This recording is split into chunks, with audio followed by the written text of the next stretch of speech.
So this is, hold on, this is gonna be the 99. Yep, I freaking called it. Oh my gosh, this is dumb. Yo! Oh, I thought that was a natural 20. I was so excited. Let's see what happens if we fail.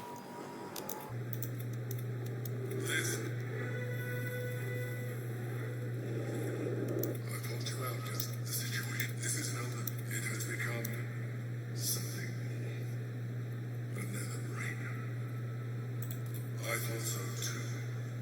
But that it has been anticipating our effort. We will need to. This is stupid. This is dumb. This is a dumb way for the thing to turn out. I'm mad. I'm pissed off. That's dumb. I'm mad. That's a ring. That's really cool. I'm mad. What the heck? I'm mad. That's a dumb twist. That's a dumb twist. I'm not a fan of that. I don't like how that's such a dumb way to make the story. I don't like that at all. I'm sorry. Excuse me.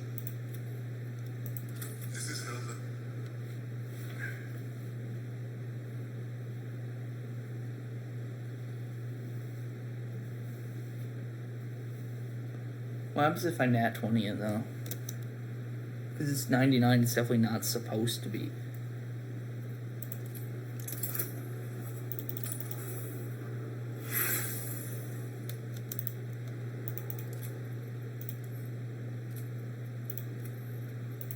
This is going to take a while. Welcome to my TED Talk. Anyways, we're going to start talking about Elder Scrolls lore, because this is going to start taking forever, and my ADHD monkey brain needs something to focus on. So anyways, Tiber Septim is the was the first emperor of the Third Empire. The Third Empire is the one that's in all of the games, from Arena to Skyrim. Obviously not ESO, as ESO takes place like 2,000 years ago, because they were weird. So, yeah, Tiber Septim, there's a lot of, by the way, feel free to skip this. I genuinely just need to have something to say or think about. So this is in no way mandatory must-watch content from the Carson. There's a lot of mystery about what actual race he was. Obviously, the Imperials all say he was Imperial, which might make sense, because you'd think that there'd be some kind of effect in his lineage. If he was a Nord or Breton, which are the two others that's debated. The Nords all say he was a Nordic chieftain. His original name, they believe, was Talos. There was no Tiber Septim. They say he was Talos Stormcrown. He hailed from Atmora, all this hero stuff. That is the second most supported theory after Imperials. And then there's the story of Hjalti Earlybeard, who is a very Nordic Breton. And it seems like Tiber Septim was in fact a Breton, due to some of the sources about Hjalti Earlybeard. It lines up more so than the Nordic and Imperial. No, he was Imperial because Imperial. A lot of stuff. But anyways, Tiber Septim was, I missed that save, he was the emperor. He is a dragonborn, which means he does have the ability to shout and such. Stories say that he was able to shout, but there is theories that is actually the ghost of Wolfhearth. Wolfhearth is one of the Ysmirs. Ysmir is a title that means Dragon of the North. It's given to Nordic chieftains and dragonborns and such. Ysmir, or Wolfhearth, was actually around and shouting for or through Tiber Septum. So Hjalti Earlybeard, Tiber Septum, and Talos, all the same guy. They're just different names for the same guy. I'm going to start saying Talos because it's the shortest. Talos, he made friends with Zurin Arctis, who is one of the greatest wizards or magic practicers of history. And it is very, very much implied that Zurin Arctis is the Underking, which is kind of the main antagonist of Daggerfall, the second game of the Elder Scrolls. So he made friends with Zurin Arctis. The Underking was created by Talos after he,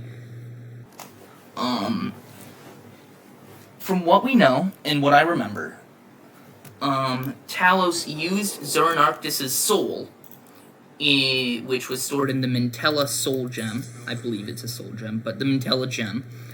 And it powered the Numidium, which the Numidium is this giant Dwemer, or Dwarven, automaton. It's a giant golem that can walk across oceans. It's huge. It is a pillar of reality. It's all this crazy stuff. It reshapes time when it walks. It's destructive. They did that so they could Talos did that so we could take the Somerset Isles, which is the only island country, and their navy is second to none. So it was the only way he was ever going to get the Somerset Isles under the Empire's fold. Zurin Arctis then went over to Daggerfall, became the Underking, all that stuff, blah blah blah blah blah. And Talos, after that, became Emperor, and he ruled Tamriel for a while. He had run-ins with Baron Zaya. I will not be elaborating. Do not ask me about Queen Baron Zaya. You do not want the answer. That lore had to get censored. Anyways, he had some run-ins with Queen Baron Zaya. And another notable person is Nafalar, which is the dragon who lived on Stros Makai. Stros Makai is an island off the west coast of Hammerfell. Stros Makai is a giant dwarven city, similarly like Markarth, that's been repurposed by Redguards instead of Nords.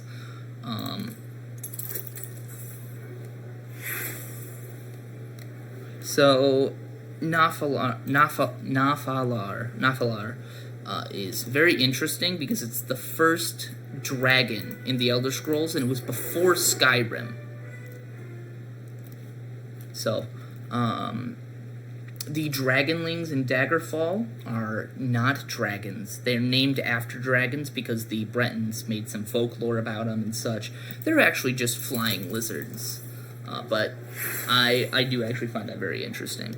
I don't think it's too bullcrap to retroactively go back and say, no, Bretons were just must be a dragon.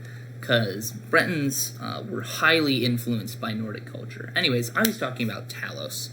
Nafalar was his beast, who pretty much was the only reason that he managed to take Hammerfell. Gosh, holy cow, it's 37 minutes already. Just let me make the check. Give me the nat 20, please. I just want to know. I want to know what happens. I'm going to load back, and I'm going to fail anyways after this. Let me have this. Okay, anyways. Talos went on. His throat was slit in an assassination attempt, taking away his ability to shout. But the people who support the Wolfhearth theory, that Wolfhearth was the one shouting for Talos, say that it was a cover-up for when Wolfhearth abandoned him. That pretty much sums up Talos. pretty well. He ruled the empire after that. I'm pretty sure he died at like 90 something. And he started the Septim Empire, the long line of septims.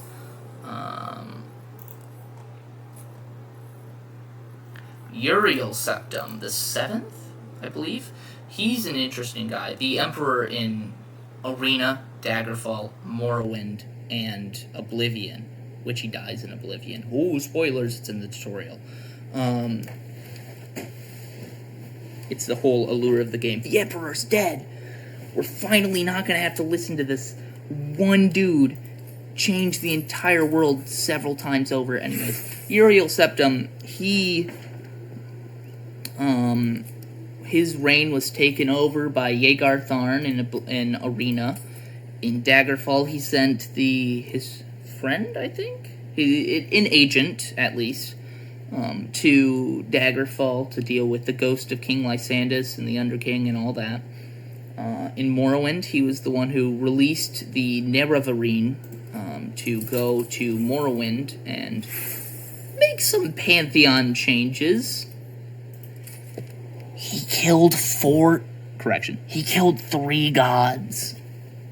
For funsies. He killed, well, it depends on your definition of God, but anyways, he killed Dagoth-Ur, Indoral Almalexia. Never mind, just 2 gods. Almalexia killed Sothasil before the Nerevarine got around to finding Sothasil's dead, strung up body. It was horrifying. It was a horrifying moment in Morrowind. And then Vivek disappeared. We don't know where he went. And Vivek's complicated. I'm going to start talking about Vivek now that we're 40 minutes into this dang video. Let me make the save, please.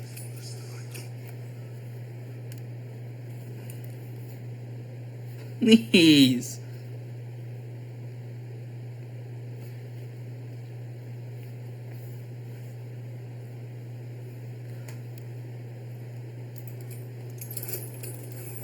So anyways, Vivek's interesting.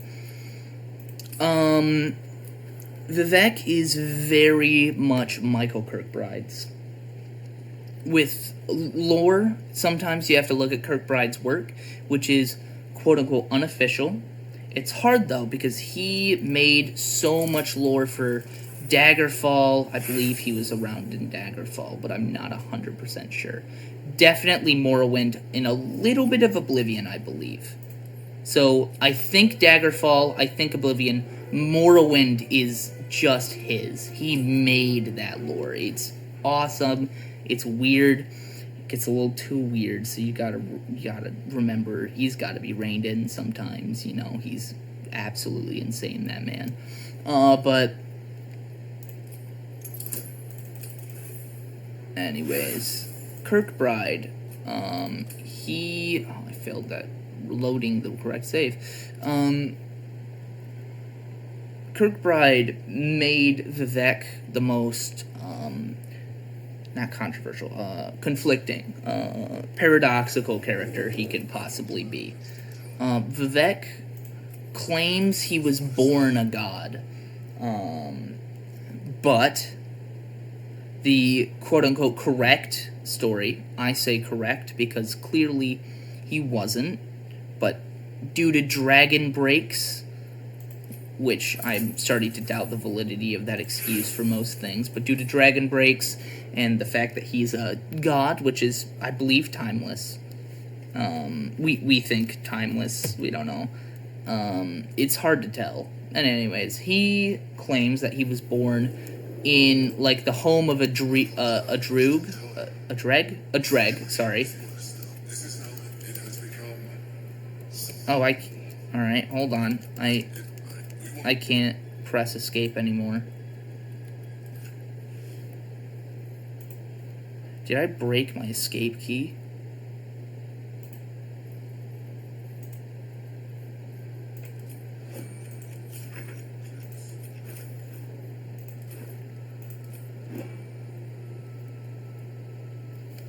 Alright, I have to reload the game. Interesting. So anyways, Vivek, he claims he was born in the egg of a dreg, in the egg of a dreg, which is a crustacean, like a crab creature, and that he was taught by all these Daedra, which are the demons. There we go. And all this stuff to be a god, and then he went to Morrowind. The people in Dunmer religion, it's literally said, like, people acknowledge the contradictions in Vivek's teaching, but embrace them. So my translation, they know he lying. It's my translation. Vivek, the quote-unquote correct story, at least the first correct story, he was the very, very poor son of a Netcherman, a Netch farmer. Netches are these jellyfish-like creatures with hard rock shells, and he... Oh, sorry, no, that's... No. They have, like, insect shells. That's Skyrim. That's confusing me. They made the shells look rocky in Skyrim, so it's a little odd. Netches are, like, the jellyfish. They farm them for meat and jelly and such. I think meat. It'd be weird if it... Anyways, meat and stuff. Sorry, jelly and stuff.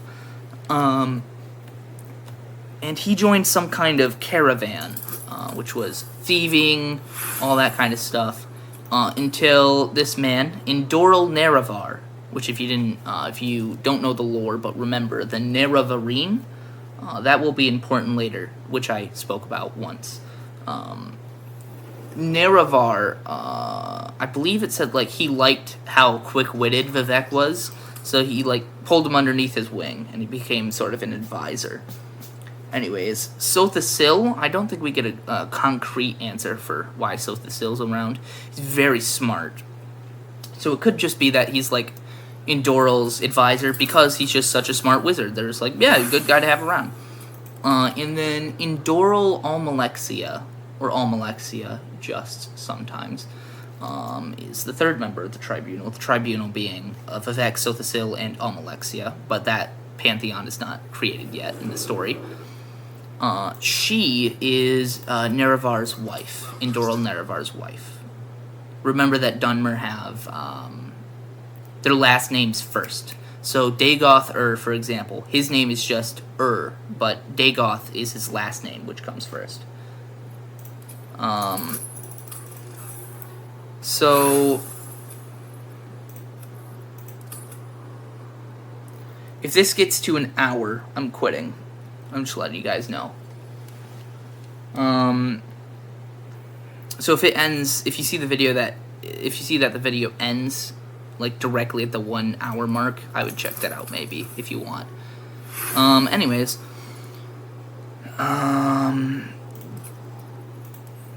Dagoth was also his advisor. He has this, like, council of advisors. He's one of the counselors of the House Indoril. He eventually becomes Hortator, which is the war leader of the Dunmer. He makes friends with Dumak, Dwarf King, who obviously is the king of the dwarves. I prefer using the word Dwemer, so just know that means dwarves. The Dwemer and Nerevar and the Dunmer actually had a pretty amicable relationship. And then Dagoth he starts coming up to Nerevar just like, hey, they're doing some blasphemies over there. And, like, not small-time blasphemies. They are making a god. So that Numidium that I talked about, giant dwarven construct, that is almost or is a god, I can't tell. I don't know. I would have to do a lot of reading. The dwarves are creating that right now. So Dagoth says, hey, they're creating that. And Indoril, Nerevar says, all right, I'll go talk to my friend Dumak about it. So he talks to Dumac, and Dumac says, "No, we are not. We're not making that," because he doesn't know. His chief tonal architect, Kagranak. Kagranak has been keeping this project secret from him. So Dumac has no idea that all this is going on. So Dumac denies it, and this eventually escalates into a war, one which ends with Nerevar and Nerevar and Dumac dead in the Heart Chamber of Red Mountain.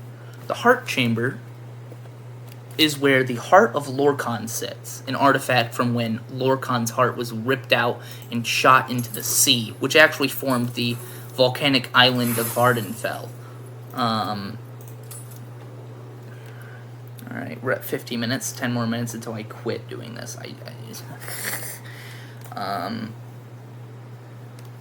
The Heart of Lorkhan is what powers the Numidium, or what powered the Numidium. It was not used when Tiber Septim was around because Vivek and them did not give Tiber Septim, or Talos, the heart. So, Kagranak dies, I think. He at least dies after that. He's not important at this anymore in the story. He created the giant golem. That's all you need to know about him. Dumac dies in the battle with Dagoth, Indoral Nerevar, Indoral Amalexia, Sothasil, and Vivek. Nerevar, there are many different stories for how Nerevar dies. One of them is that Dagoth kills him, which I don't agree with. From his disposition in Morrowind, the game, he doesn't seem like it. Which is a weird thing to say, but just he's very welcoming. He thinks you're going to be on his side, so I don't think he would have that view of you if he killed you. Another story by the, I believe, dissident priests, the priests who against the tribunal, basically, I believe were the creators of this. They say, no, Vivek, Sothasil, and Almalexia killed him. There's another story, which I believe is the official version, the quote-unquote official in the Dunmer religion, which Dumac delivers Nerevar a fatal blow and he dies. Anyways, Vivek admits that he kills him, he killed Nerevar, and denies that he killed Nerevar. So clear, Michael Kirkbride, thank you. We love that. Which we do. It's very cool. It's very cool lore, but still hard to wrap your mind around and figure out.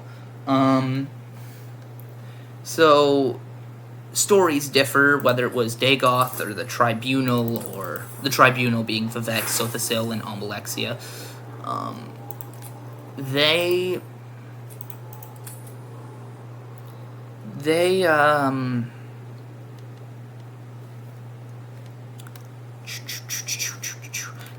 So, anyways, Nerevar's dead. Dumac is dead. And at the end of this, Dagoth, I can't remember exactly how this works out. At some point, Dagoth is tasked with protecting the tools, and at some point, he dies. Whether it's from Nerevar's hand, actually, in the story of Nerevar was killed by the Tribunal, Nerevar helps them kill Dagoth, and then they kill Nerevar, taking the tools and making themselves gods. Or if Nerevar was already dead by Dumac, and then... Anyways, Dagoth dies. Nobody really knows who killed him either. And the Tribunal are left with the tools of Kagranak, the Heart of Lorkhan, which is very powerful, and the Numidium. The Numidium is no longer important in the story. What they do is they kind of just keep it in that in Red Mountain, the giant hollow chamber in the heart of Red Mountain. They kind of just keep it there for a while, I believe. Yo, I did it! Watch, it's not going to do anything. It's not going to do anything. I'm calling it. I don't... Please, though.